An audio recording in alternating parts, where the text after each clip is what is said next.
Hi everybody, Niko Phillips Chevy in Frankfort. I am in a 2021 SLT GMC. We're going to go over navigation over here. Really quick on this beautiful screen, you tap the nav. This is what you're going to see. Obviously you got your zoom in and zoom out. 3 dots, you have edit it how you like it. I can change the way the map looks from here. I can hit points of interest and put them all on the map. So if you want to go to a coffee house, a restaurant, or a hotel, I'm going to get that going for you. Settings, you can do map preferences. Let's put the 3D buildings on. Show terrain, right here. I can edit however I want for navigation. That's what you're going to do with that button. Traffic events. It'll tell you what's going on around you. For instance, on Wolf Road, boom, right there, info. Gives you a nice heads up for what's going on. You see the dots? That's the points of interest I was talking about. Mickey's Euros, Harris Bank.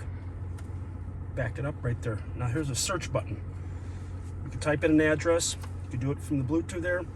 But look at this right here. So if we're going to dinner, let's go eat. It'll tell all the restaurants around here. What kind of restaurants you want to go to. Pizza, Italian, Mediterranean. Let's go Italian. It lists all the Italian restaurants here. Or wherever you're going. Maybe you're on a vacation. Navigation guys, come see me here at Phillips Chevy.